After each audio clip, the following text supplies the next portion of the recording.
Então, muito bom dia. Agradeço a presença de vocês aí nessa manhã fria, né? Principalmente para quem está em Curitiba, tá -2 graus, só isso. Chapecó também. Então, como diz o Krishna, já deu as orientações ali no começo do capítulo 2, né? A alternância entre o frio e o calor, os prazeres e as dores fazem parte da experiência sensorial de todos, né? E o sábio é essa pessoa que se torna equânime diante delas, né? Então, essa é a prova de que vocês estão aplicando o ensinamento da Bhagavad Gita, né? Mesmo nesse frio, vocês acordaram cedo para fazer aula.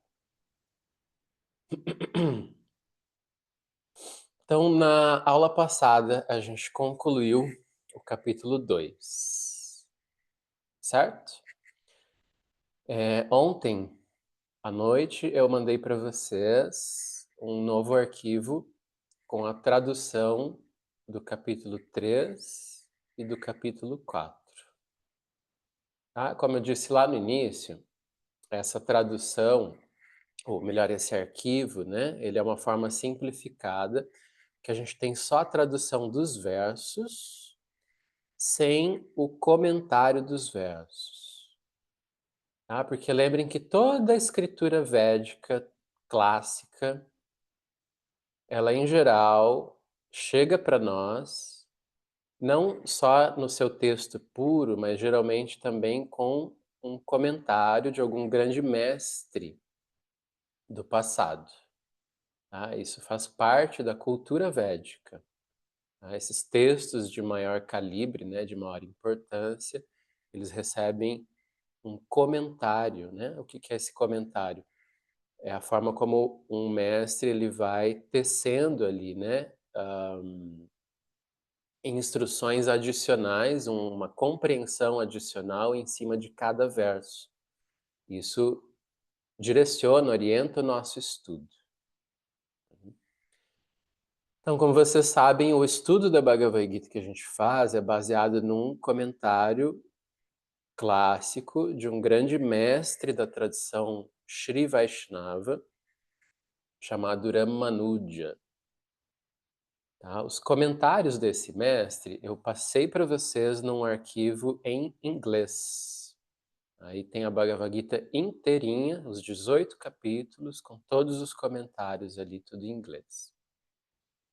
Esse arquivo que a gente está usando aqui é uma tradução para o português, que, como eu disse, ela foi uma tradução feita por um colega, tá, chamado José Raimundo. E essa tradução ela está sem os comentários, ela é uma forma simplificada da gente poder estudar o texto. Tá? Então, os versos estão ali traduzidos literalmente, porém sem o comentário do Ramanuja embaixo. Mas a própria tradução desse texto é dessa versão do Ramanuja. Tá? Então, vocês têm o arquivo que eu enviei ali para vocês, capítulo 3 e 4, que é o estudo que a gente vai entrar agora. Tá bom? Então, eu vou colocar aqui o capítulo 3, ou melhor, antes de eu colocar ele na tela, vamos lembrar o seguinte. O resumo do que a gente viu no capítulo 2. Tá? O capítulo 2 ele trata de dois temas básicos. O primeiro tema é Sankhya. Isso é uma coisa que eu venho repetindo com vocês, né? É bom, assim, eu gosto de ir repetindo as coisas, porque aí vai entrando, vocês vão assimilando mais.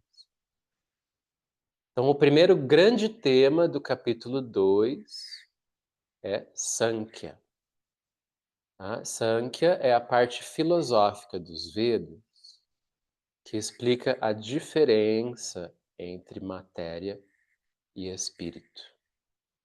Tá? Então, o Samkhya ele afirma que existem essas duas energias no universo, a energia material e a energia espiritual, e ele explica a diferença entre elas. que para nós, né, seres humanos, implica em a gente ter um entendimento de que nós temos um corpo material perecível e uma base espiritual imutável ou eterna. E é esse o primeiro ensinamento que Krishna está dando para o Arjuna ali, né, ao longo dessa primeira metade do capítulo 2. Ele vai lembrando o Arjuna de diferentes formas que, embora ele se encontrasse ali diante daquela missão, né, de combater naquela batalha, o que implicaria certamente num risco de vida para ele e para todos os outros, né? Krishna lembra Arjuna de que os corpos, por serem materiais, eles certamente, né, chegarão ao fim. Porém, a energia espiritual eterna que existe dentro de cada ser e que é igual em todos os seres, essa energia espiritual ela permanece. Então esse é o primeiro ensinamento de Samkhya, né? O segundo grande ensinamento do capítulo 2 é yoga. E aí entendam que o yoga é a implicação prática desse conhecimento do Sankhya, tá? A partir do momento em que a pessoa entende que ela não é apenas um corpo material perecível, mas ela é, acima de tudo, uma energia espiritual que habita esse corpo temporariamente.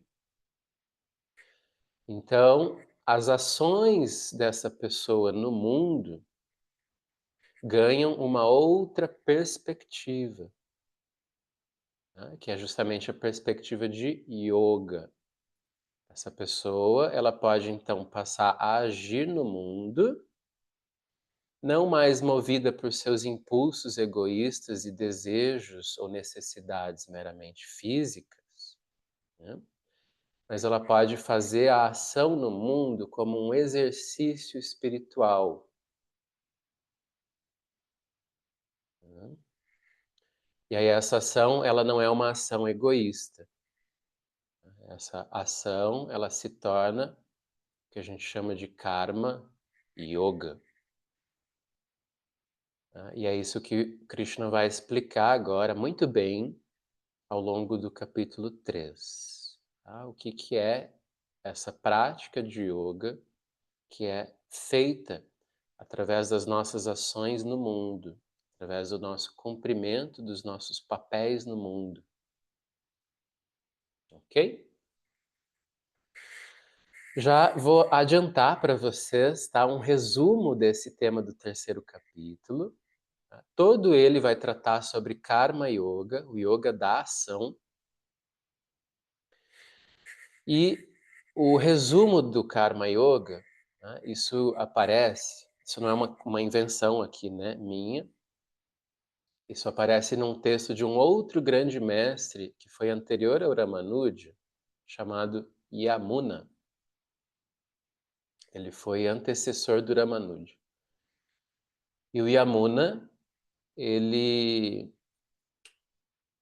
compôs um texto chamado Gitartha Samgraha, onde ele faz uma espécie de uma sinopse ou um resumo de cada um dos capítulos da Bhagavad Gita.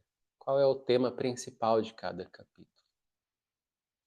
Então, assim como ele explica que o capítulo 2 tem como tema principal Sankhya, por esclarecimento sobre a natureza eterna do eu espiritual, e Yoga, como sendo o caminho da ação, né, com o desapego do fruto. Então, o Yamuna também ele dá o resumo do capítulo 3, que fala só sobre Karma Yoga, e ele vai dizer assim, que o Karma Yoga, ele tem 4 características principais, tá? Se vocês quiserem, podem anotar. A primeira característica do Karma Yoga, que a gente vai ver ao longo desse texto, é Asaktya, que significa que a ação é feita com desapego do fruto. Essa é a primeira quebra, né, de paradigma dentro da nossa lógica comum da ação. Porque para nós é muito natural que a nossa ação ela é feita justamente pelo interesse que a gente tem no resultado da ação, né.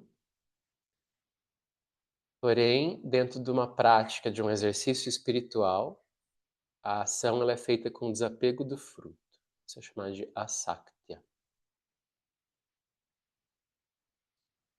A segunda característica, diga, Fátima.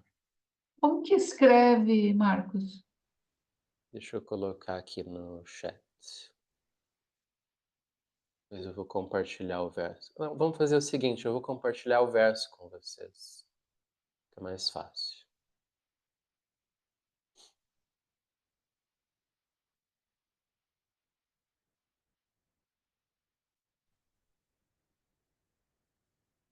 Então aqui, ó.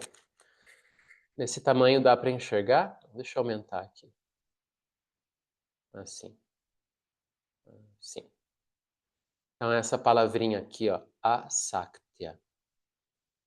Saktia quer dizer apego aos frutos da ação.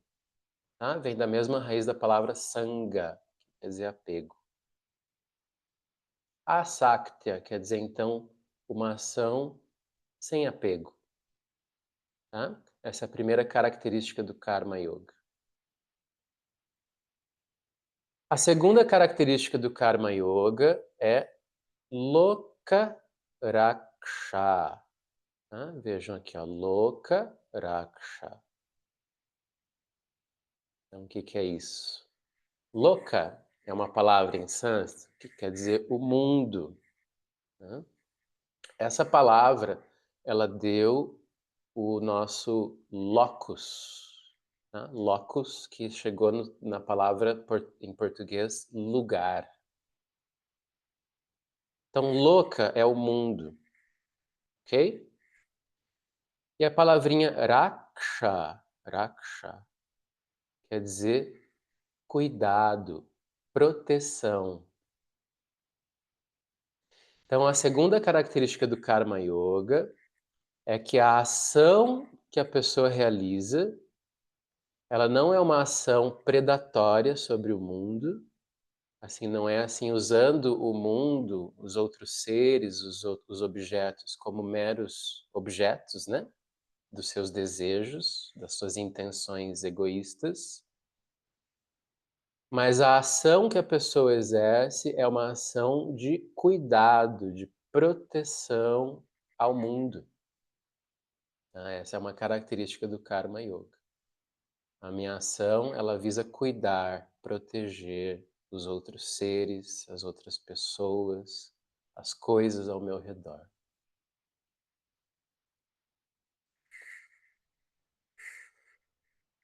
A terceira característica do Karma Yoga é Guneshvara. Tá? Vejam aqui a palavra Guneshvara. Tá?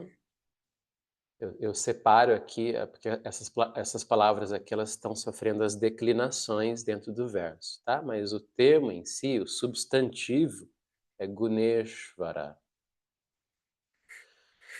Guneshvara significa que a ação dessa pessoa, tá? Lembrem que como Krishna explicou ali no capítulo 2, a pessoa, ela precisa, para ela poder praticar o yoga, ela tem que estar fortalecida em Buddhi, né? Nas características de Buddhi. E uma das características de Buddhi, que Krishna indicou ali no momento no capítulo 2, é Nitya Sattva, quer dizer que a pessoa ela começa a ter um domínio, né, sobre a influência dos gunas sobre ela. Aí vocês vão dizer, mas professor, o que que é isso? Eu não me lembro. O que que são os gunas? Tá? Não tem problema, vamos lembrar. Os gunas são as três energias que regem o mundo físico, o mundo material. Tá? Elas são chamadas de tamas. Tamas é a energia que está presente nesse mundo, que provoca em nós o torpor, o cansaço, o ato de bocejar, né? A sonolência. É uma coisa que nos leva numa direção de inconsciência, né? Tamas nos leva nessa direção da inconsciência.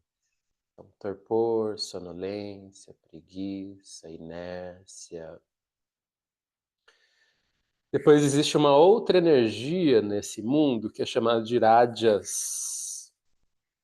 E ela cria o efeito oposto de tamas. Ela gera estímulo, excitação, desejo, agito, né? E existe uma terceira energia, que ela é considerada inclusive o equilíbrio, a harmonia dessas outras duas, que é sattva, né? Sattva é quando a pessoa, ela, por exemplo, ela não está nem nesse estado de torpor e nem nesse estado de agitação.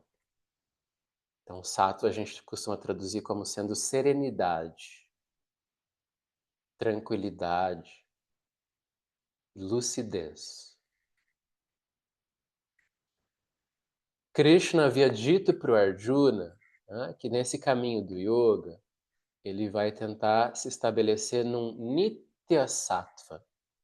Ele vai tentar permanecer nesse sattva, de modo que rajas e tamas diminuam a sua influência sobre ele. Então, isso faz parte do Karma Yoga, né? Para que a nossa ação seja uma ação serena, uma ação lúcida, nós precisamos cultivar esse estado de serenidade.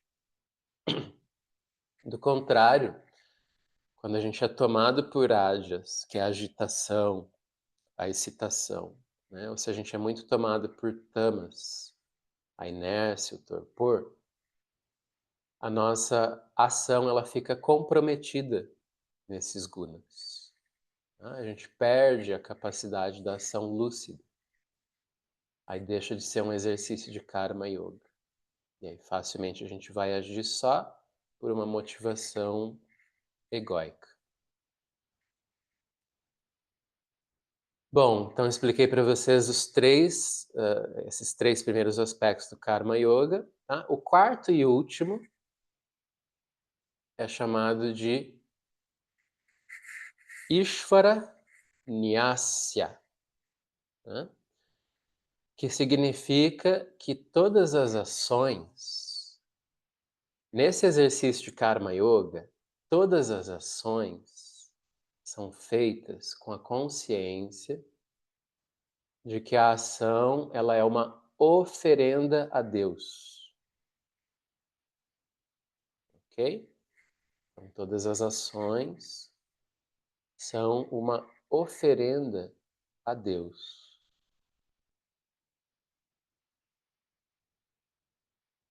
Então, isso é uma forma bem simples aqui, didática, para vocês já entenderem mais ou menos o que é essa prática, esse primeiro grande yoga aqui da Bhagavad Gita, chamado Karma Yoga.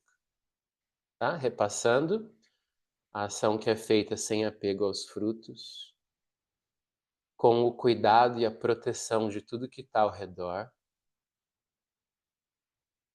com um estado sereno e lúcido, né? Acima de rajas, a euforia, excitação, agitação, ou tamas, o torpor, a inércia, a ignorância. E as ações sendo feitas nesse intuito, né, de oferecer, fazer uma oferenda a Deus. Então, essas quatro características, elas definem o que a gente chama de Karma Yoga, que é o grande assunto do capítulo 3. Ok? Agora, vamos então entrar no capítulo. Deixa eu compartilhar ele aqui.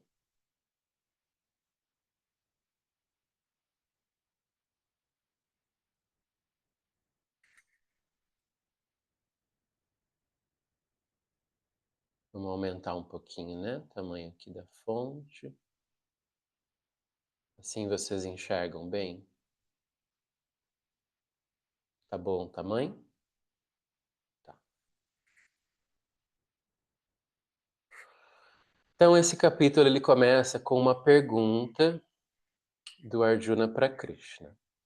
Né? Porque Krishna, no capítulo 2, falou tanto sobre Sankhya, a contemplação do eu espiritual, quanto ele falou sobre yoga, sobre essa ação no mundo, né? Para o Arjuna, a ação, né,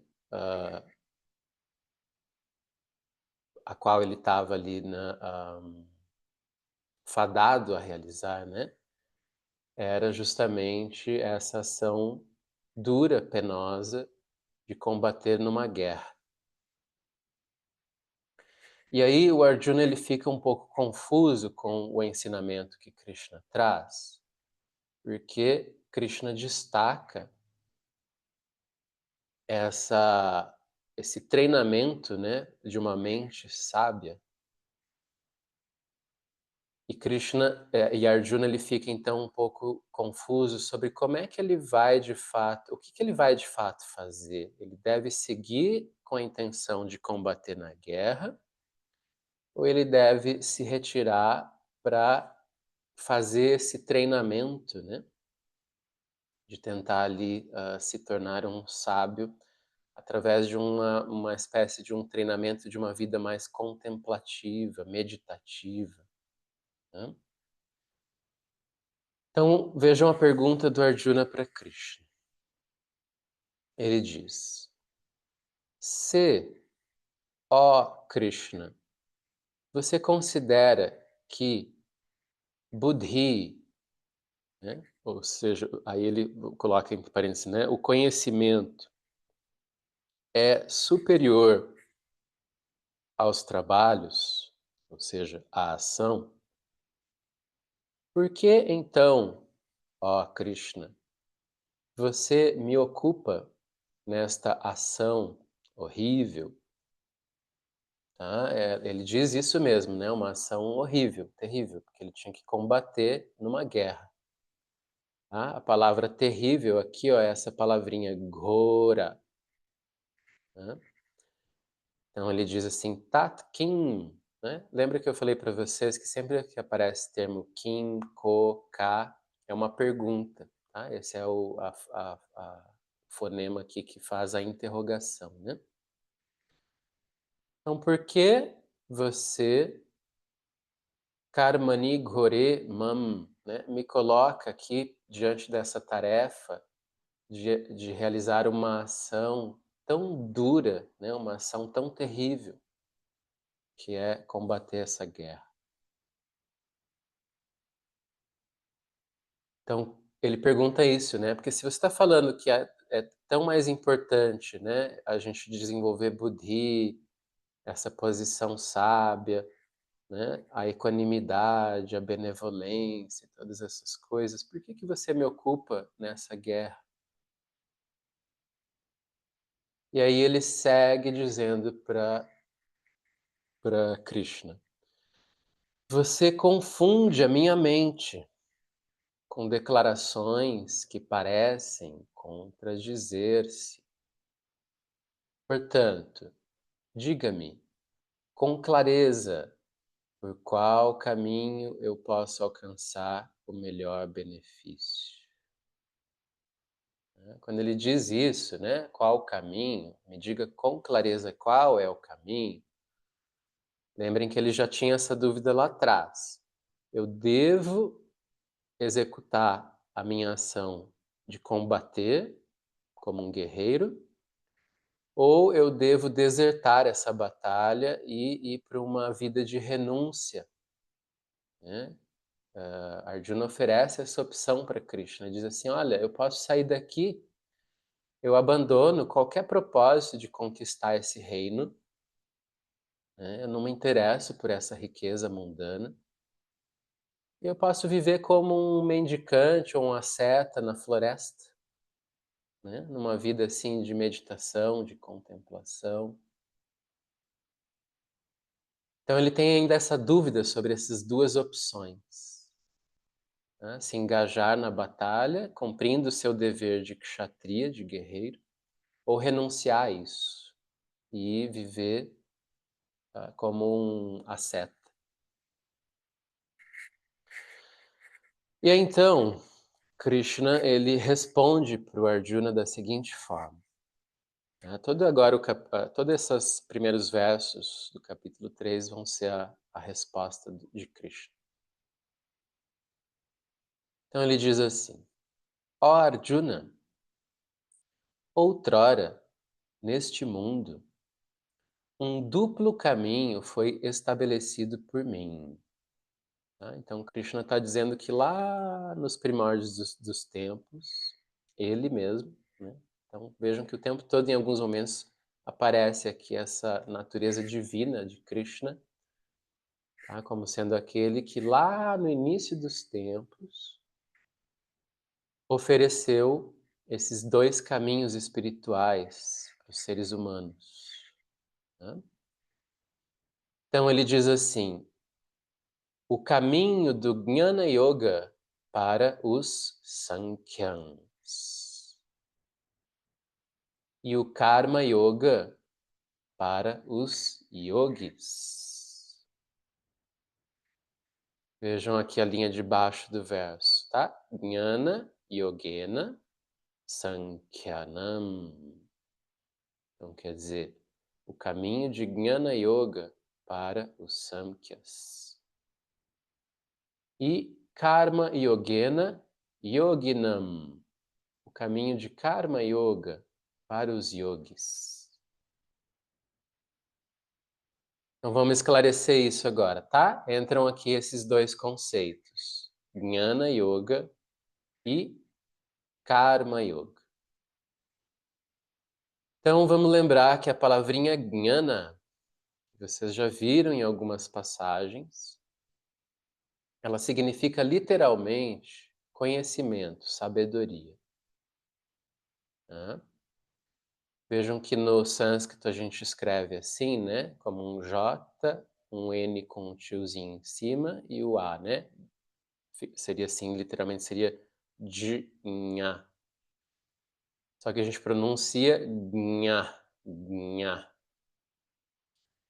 Esse fonema, tá? Essa raiz verbal, ela deu diretamente o termo gnose do grego. Vejam a semelhança. Jnha, em sânscrito, gnose, no grego, know, no inglês, por exemplo. Tá? Então, jnana, lembrem, quer dizer conhecimento, sabedoria. Portanto, Jnana Yoga, a gente traduz como sendo o yoga do conhecimento. E esse Jnana Yoga é equivalente, tá? É a mesma coisa que o Sankhya.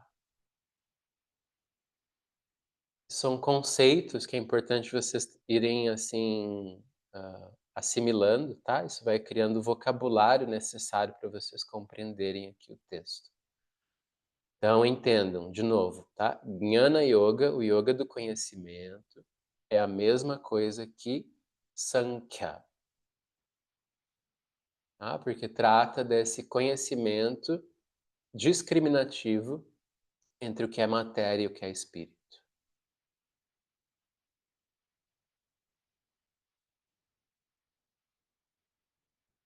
E depois a gente tem o termo Karma Yoga.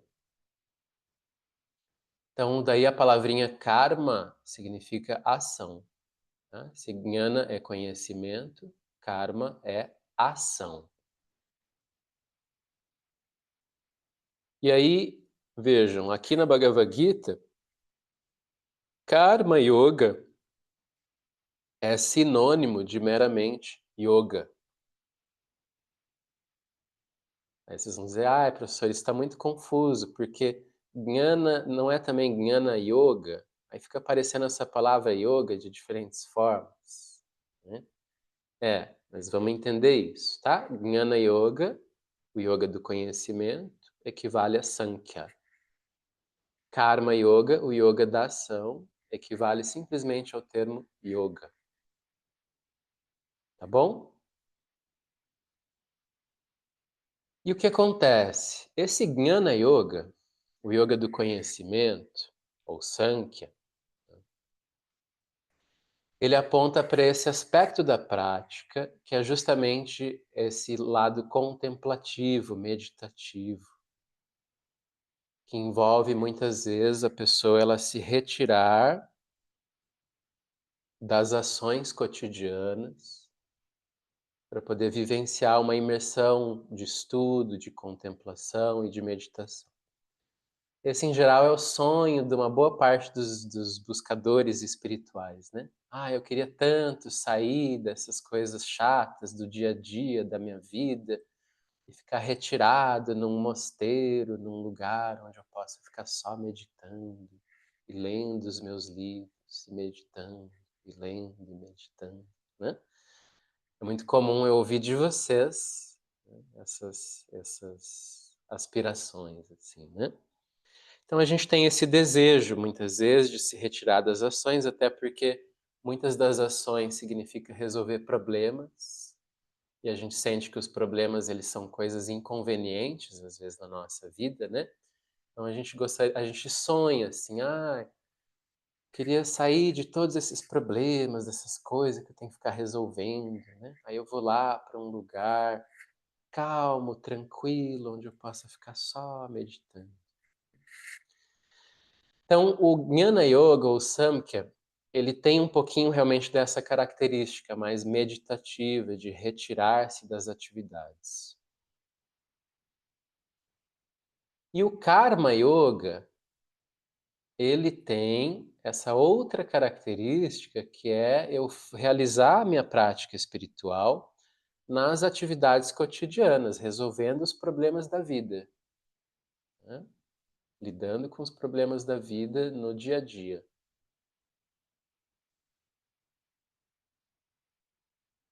E aí Krishna diz que ele oferece esses dois caminhos para os seres humanos, né? O Jnana Yoga e o Karma Yoga. Agora, vejam só o que ele diz, só para a gente fechar a aula de hoje.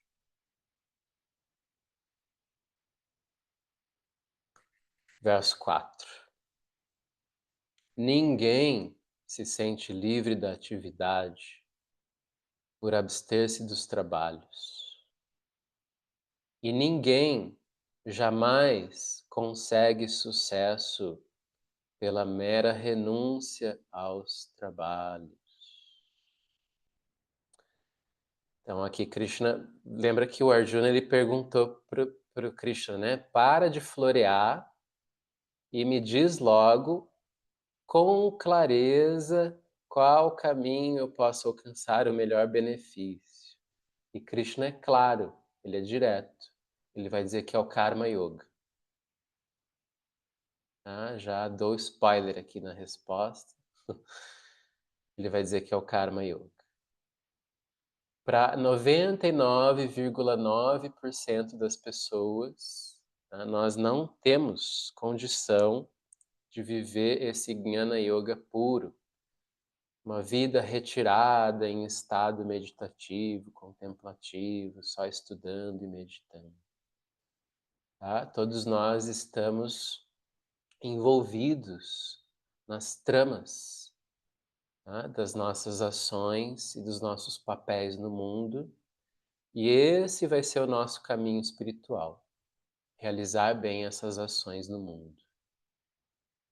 Ok? Então, Krishna lhe dá essa resposta bem direta e ele vai continuar agora explicando isso, tá? Por que que é assim. Isso fica então para a próxima aula.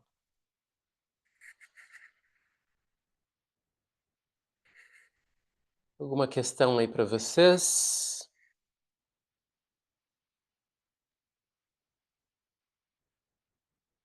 Diga, Fátima. Marcos, você poderia falar um pouquinho sobre esses muitos significados da palavra yoga? Ok. Existem realmente muitos significados para a palavra yoga. O significado raiz, etimológico, né, ele vem da raiz yud, que quer dizer ligar, unir. Inclusive, yud, em sânscrito, deu diretamente o termo jugo, que deu juntar, né, no português. Esse é o significado literal, etimológico da palavra yoga. No entanto, yoga ele vai assumindo vários aspectos, né? Vários significados dependendo do contexto. Né? Geralmente ele vai ter ele vai formar palavras compostas com algum outro termo que vai dar um direcionamento melhor para o sentido do yoga, como por exemplo, karma yoga. É o yoga que é realizado através da ação. Jnana yoga, o yoga que se realiza através do conhecimento. Bhakti Yoga, o yoga que se realiza através da devoção. Né? A gente vai ver outro termo como Dhyana Yoga, o yoga que está voltado para a prática da meditação. Buddhi Yoga, o yoga que consiste nesse exercício de se estabelecer em Buddhi, aquela dimensão superior da mente, né? Que a gente falou tanto ali nas últimas aulas, no final do capítulo 2. Então é bem comum que a gente vai encontrar a palavra yoga acrescida, né, de mais uma palavrinha para daí dar o contexto do significado dela. Ok?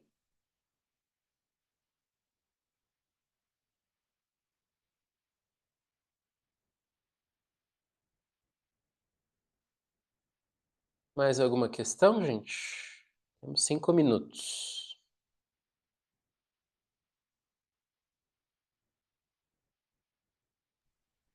Eu estou tentando entender esse último verso aqui. Tô vendo que ele explica melhor depois, né? Mas o resumo é assim, né? Eu não vou, eu não consigo fugir dos trabalhos, né? Nesse sentido, primeira coisa.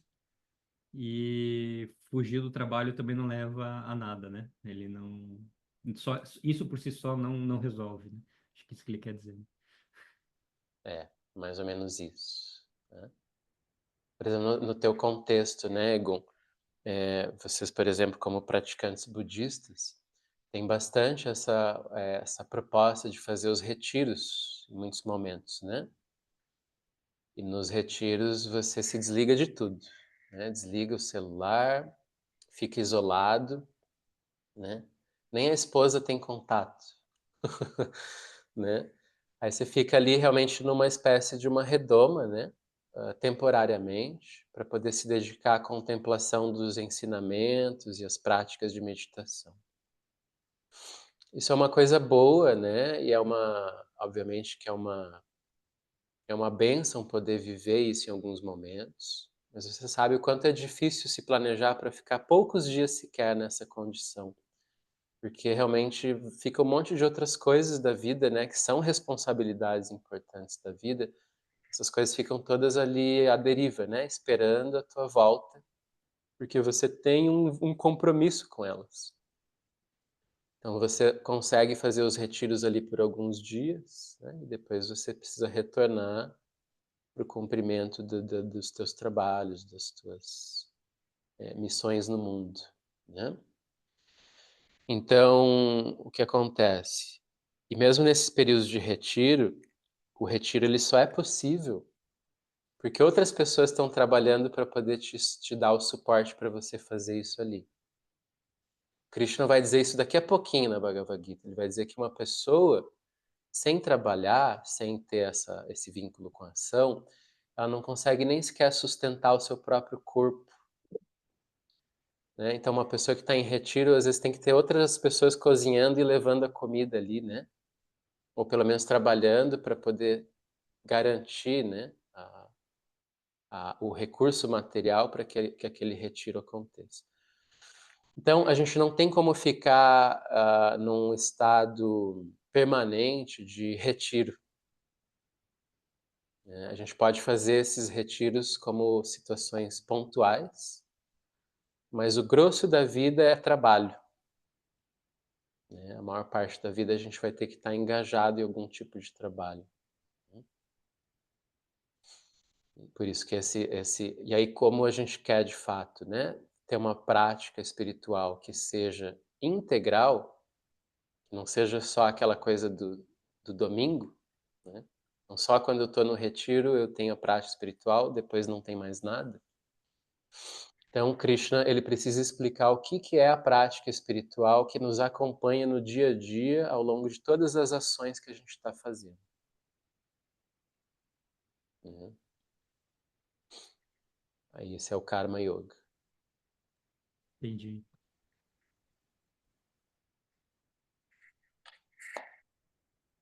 Ok, gente. Então é Ok. isso. Então, vamos para a vida aí. Nos encontramos novamente na quarta que vem. Abraços, boa semana. Abraço. Obrigado, Marco. Abraço. Abraço. Boa semana. Tchau. Tchau, Tchau, tchau. tchau. Tchau. Tchau.